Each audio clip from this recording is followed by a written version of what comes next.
Raj Keshav tech channel வழியாக உங்களை சந்திப்பதில் மிகுந்த சந்தோஷம். வணக்கம். இந்த பதிவு பார்த்தோம் அப்படின்னா பேசிக்காக என்னென்ன ப்ரிப்போசிஷன்லாம் நம்ம தெரிஞ்சிருக்கணும். கோர் ப்ரிப்போசிஷன் சொல்லுவோம். இது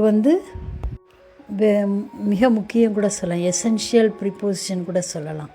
core prepositions are the most basic essential prepositions in English that express fundamental relationships like place, time, direction, cause and manner. இதையும் கோர் ப்ரிப்போசிஷன் சொல்லணும். Basic linking words that shows the relationship between a noun, pronoun and another word in a sentence. அதாவது why they are called core அப்படிங்கிறது, they are frequently used daily English. They form the foundation of grammar. Almost all advanced structures depend on them. So இந்த preposition ஃபண்டமெண்டலாக நமக்கு தெரிஞ்சிருக்கணும். ஏன்னா ஃப்ரீக்வெண்ட்டாக use பண்ணுறது. Maximum நிறைய preposition இருக்குது, அதாவது 700+ கூட சொல்கிறாங்க.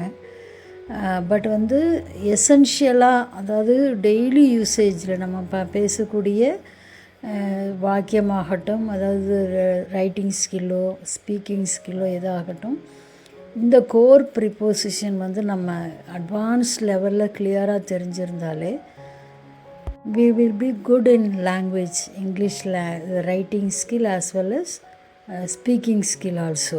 அதாவது இந்த ப்ரிப்போசிஷனில் இந்த கொஸ்டின்ஸ் எப்படி கேட்கணும், அதாவது where, when, where to, where from, why, how. So இந்த மாதிரி ஃபோக்கஸிங்கில் போனோம் அப்படின்னாலே நமக்கு அந்த ப்ரிப்போசிஷன் டைப் என்னன்னு தெரியும். அங்கே ப்ரிப்போசிஷன் டைப்பில் என்னென்ன எக்ஸாம்பிள்ஸ் பயன்படுத்துகிறோன்னு தெரியும். இப்போ வேர் அப்படின்னாலே ப்ரிப்போசிஷன் டைப் எதில் வரும் அப்படின்னா பிளேஸ் வரும். பிளேஸ்னாலே இன், ஆன், அட். இது மாதிரி வென், அப்படி ஒரு கொஸ்டின் நம்ம அரைஸ் பண்ணுறோம் அப்படின்னா that preposition is on time. Example at, on, in. Where to, where டுங்கிறது it shows the direction. To, into, on to. Where from, எங்கிருந்துன்னு சொல்லுவோம் இல்லைங்களா, that it shows that source, அதாவது ஃப்ரம், அவுட் ஆஃப், எதிலிருந்து அப்படின்னு சொல்லுவோம். Why, how. If you ask these questions, இந்த மாதிரி கொஸ்டின் கேட்டோம்னா இட் ஷோஸ் தட் காஸ் அல்லது மெத்தடு, காரணமாக இருக்கலாம் இல்லை எதன் மூலமாக இருக்கலாம். Because of, by, with. So இந்த preposition பார்க்கக்குள்ளார we want to identify, think about these 5 questions as well as we have to identify these questions. இந்த கொஸ்டினை நம்மளால் ஐடென்டிஃபை பண்ண முடியும் அப்படின்னா we are well and good in preposition. அப்போ இன் எங்கே use பண்ணுவோம், ஆன் எங்கே யூஸ் பண்ணுவோம், அட்டு எங்கே யூஸ் பண்ணுவோம், இவ்வளோ தான் நம்ம தெளிவுபடுத்தணும். எங்கேயுமே குழப்பமே வரக்கூடாது. இதுக்கு அட்டு தான் போடணும் அப்படிங்கிறது ஆல்ரெடி போன வீடியோவில் சொல்லியிருந்தோம். நம்ம free flow of reading skill இருந்தாலே நம்மளை அறியாமல் அந்த இடத்துல என்ன ப்ரிப்போசிஷன் வருங்கிறது நமக்கு தெரியும், அப்படின்னு தெரிய வரும்னு சொன்னேன். இதுதான் நம்ம கொடுத்துருக்கோம். Examples of core prepositions. These are must learn. அதாவது சொன்ன மாதிரி அந்த questions you have to think about.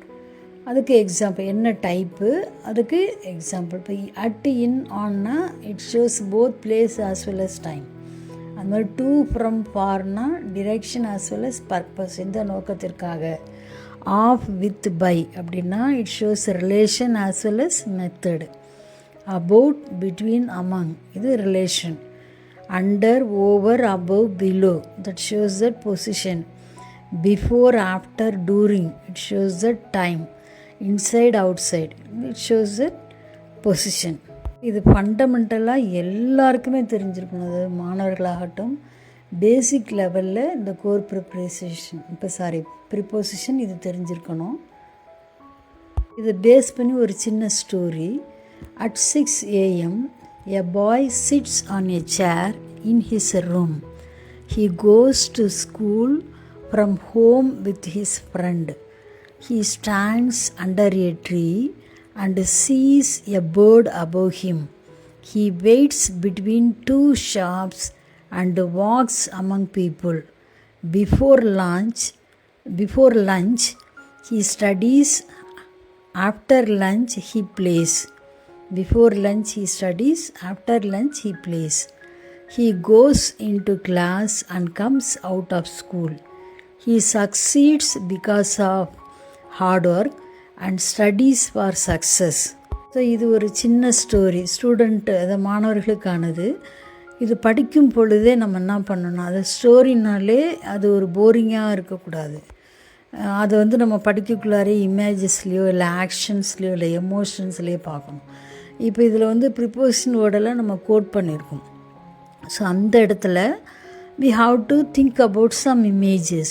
அப்படியா இருக்கலாம், இல்லை ஆக்ஷனாக இருக்கலாம், இல்லை எமோஷனாக இருக்கலாம். ஸோ இப்போ இந்த ஸ்டோரியை அந்த ப்ரிப்போசிஷன் பிளேஸில் இமேஜஸ் வச்சு பார்த்தோம்னா we can recall. இது வந்து ஒரு ரீகேப்சுலேட்டட் ஸ்டோரி தான். இமேஜஸ் இருக்குள்ளார நம்ம கண்டிப்பாக அந்த இடத்துல இதான் வரும் அப்படிங்கிறத நம்ம ரீகால் பண்ணலாம். இப்போ ஃபஸ்ட் லைன் பார்த்தோம்னா at 6 AM. அப்போ ஏஎம்ங்கிறது ஒரு clock. A boy sitting on a chair. இப்போ சேர் அந்த இடத்துல ஆன் எ சேர், இது சர்ஃபேஸ். ஆன்ங்கிறது வந்து ஒரு சர்ஃபேஸ் குறிக்கிறது. அந்த சேரில் உட்காந்துருக்கேன் சேர். இன் ஹிஸ் ரூம், ரூமுங்கிறது எங்கள் வீட்டுக்குள்ளார, இன் ஹிஸ் ரூம். ஸோ இது வந்து ஒரு இமேஜஸ், அதாவது இந்த ப்ரிப்போசிஷன் வேர்டுக்கு ஒரு விஷுவல் பேஸிஸில் கொடுத்துருக்கோம். Clock at time, chair surface, அப்போ என்ன வரும், ஆன் வரும். ரூம் ஒரு பாக்ஸ் மாதிரி கொடுத்துருக்கோம், இன் அது ரூம்குள்ளார. ஸோ இந்த ஸ்டோரியை நம்ம விஷுவல் பேசிஸில் பார்க்குறோம். He walks to school, he comes from home. இப்போ இங்கே பார்த்திங்கன்னா ஆரோ கோயிங், எதை நோக்கி போகிறாங்க, எங்கேருந்து போகிறாங்க, இட் ஷோஸ் தட் ஆரோ. அப்போ அதுலேருந்து பார்க்கலாரையே நமக்கு அந்த பிக்சரை இமேஜின் பண்ணாலே என்ன ப்ரிப்போசிஷன் வருங்கிறது ஈஸியாக ஐடென்டிஃபை பண்ணிடலாம். ஸோ விஷுவல் பேசிஸில் arrow going, arrow coming. He goes with his friend. Homework is done by him. Colour of bag is blue. இது ஸ்டேட்மெண்ட்டு. பட் அங்கே ப்ரிப்போசிஷனுக்கு நம்ம ஒரு பிக்சர் கொடுக்குறோம், வித்து. நம்ம அங்கேயே சொன்னீங்களா, யாருடன், அந்த ப்ரிப்போசிஷன் வித்து, ஹேண்ட் ஷேக் பண்ணுற மாதிரி. எதன் மூலம், பை ஹிஸ் ஹேண்டு, அந்த ஹேண்ட் பிக்சர் கொடுத்துருக்கோம். கலர் ஆஃப் பேக், அப்போ வந்து உடைய அப்படின்னு அர்த்தம். ஸோ இந்த ப்ரிப்போசிஷனை ரிமெம்பர் பண்ணுறதுக்கு அங்கே ஒரு பிக்சர். தென் 2 people ஹோல்டிங் ஹேண்ட்ஸ், அதுக்கு வித்து. ரைட்டிங் ஹேண்ட் வந்து பை, எதன் மூலம். க்ரௌன் ஆன் பேக், ஆஃப்னு சொல்லியிருக்கோம் ப்ரிப்போசிஷன். பிலாங்கிங். அது மாதிரி he stands under a tree. A bird flies above him. இப்போ விஷுவலாக பார்த்தீங்கன்னா ஷேடோ வரும், ஷேட் பிலோ அப்படின்னு, அண்டர் எ ட்ரீ, அது எனக்கு மென்ஷன் பண்ணுறதுக்காக. A bird flies above him. A bird in sky above. மாதிரி he stands between 2 shops. He walks among many people. இந்த 2 ஷாப் அந்த பிக்சர் ரிமெம்பர் ரீகேப்சுலேஷன் ஒர்க்குக்காக, இந்த ப்ரிப்போசிஷன் ரீகேப்சுலேட்டிவ் ஒர்க்குக்காக இந்த பிக்சர்ஸ் கொடுத்துருக்கோம். Before lunch he studies. After lunch he plays. இப்போ விஷுவலாக பார்க்கலார அந்த arrow time line moving, before, after. He goes into classroom. He comes out of school. அந்த பிக்சரை பார்த்தாலே தெரியும், ஒரு பாக்ஸ் மாதிரி கொடுத்துருவோம். into, out of. For remembering purpose we have given that door picture. He succeeds because of hard work. He studies for success. இந்த ஸ்டோரியில் நம்ம பார்த்துருக்க ப்ரிப்போசிஷன் பார்த்திங்கன்னா at, in, on, to, from, with, by, of, under, above, between, among, before, after, into, out of, because of, for. நம்ம அப்படி படிக்கக்குள்ளாரியே அந்த picture இமேஜினேஷனுக்கு வரணும். அட்டுக்கு என்ன பண்ணோம், கிளாக் போட்டிருந்தோம். அது மாதிரி அண்டருக்கு என்ன பண்ணியிருந்தோம், ஒரு ட்ரீ வரைஞ்சிருந்தோம். அபவுக்கு என்ன பண்ணோம், பேர்டு வரைஞ்சிருந்தோம். பிட்வீனுக்கு 2 ஷாப்பிங்க்கு 2 பேர் நிற்க வச்சுருந்தோம். கிட்டத்தட்ட இந்த ஒரு சின்ன ஸ்டோரியில் ஒரு 18 ப்ரிப்போசிஷன் பார்த்துட்டோம். பிக்சரோடு பார்த்துருக்கோம், விஷுவலோடு. ஸோ இது ஒரு recapitulation. Place, at, in, on. அட்டுன்னா பாயிண்ட்டு, இன்சைடு இந்த பிக்சரோடு. ஸோ இந்த ப்ரிப்போசிஷன் வேர்டு வரக்குள்ளார நமக்கு இந்த பிக்சர் ஞாபகம் இருக்கணும். அட்டுனாலே எக்ஸாக்ட் டைம். அந்த மாதிரி ஆன் சொல்லக்குள்ளே சர்ஃபேஸ் சொல்லலாம். இல்லாட்டினா டேட்டு, பர்டிகுலர் டேட்டு, ஸ்பெசிஃபிக்காக அந்த டேட்டோ இல்லை ஸ்பெசிஃபிக்காக அந்த டேவோ we can use on.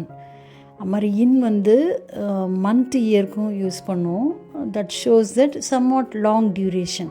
So இந்த கம்பேரிட்டிவ் ஸ்டடி வந்து நெக்ஸ்ட் வீடியோவில் பார்க்கலாம். பொசிஷன் லாஜிக் ஆகட்டும், அது அண்டர், ஓவர், அபோவ், அந்த பிக்சரை ஞாபகம் வச்சுக்கணும். பீப்புள் லாஜிக் ஆகட்டும், அது உடன், யாரோட போகிறோம், with, by, of. Contrast words ஆகட்டும், இன்ஸ்பைட் ஆஃப், டிஸ்பைட், இருந்தாலும். ஸோ இதெல்லாம் இந்த பிக்சரோடு இந்த ப்ரிப்போசிஷன் வந்து நம்ம வந்து ரீகால் பண்ணுறோம், ரீகேப்சுலேட் பண்ணோம்னா என்றைக்குமே என்ன ஆகாது, மறக்காது. இதை தாண்டி பேசிக்காக ஒரு நல்ல லெவலில் ஒரு 100 ப்ரிப்போசிஷன் வந்து நமக்கு தெரிஞ்சிருக்கணும். 100 ப்ரிப்போசிஷன்லேயும் நம்ம வந்து ஸ்டேட்மெண்ட்டு ஃப்ளோவாக எழுதவோ பேசவோ இருந்தாலே ப்ரிப்போசிஷன் வந்து ரொம்ப ஈஸி. அதாவது இந்த இருக்கிற கிராமர்லே மிகவும் எளிமையான கிராமர் எதுன்னா ப்ரிப்போசிஷன் தான். அது என்னென்னா நம்ம கரெக்டாக புரிஞ்சுக்கிட்டோம் அப்படின்னா எந்த இடத்துலையும் நம்ம வந்து தப்பே பண்ண மாட்டோம். ஸோ நெக்ஸ்ட் வீடியோவில் அந்த 100 ப்ரிப்போசிஷன் வித் பிக்சரோடு நம்ம பார்க்கலாம். தேங்க்யூ ஃபார் வாட்சிங் திஸ் நைஸ் வீடியோ. தேங்க்யூ.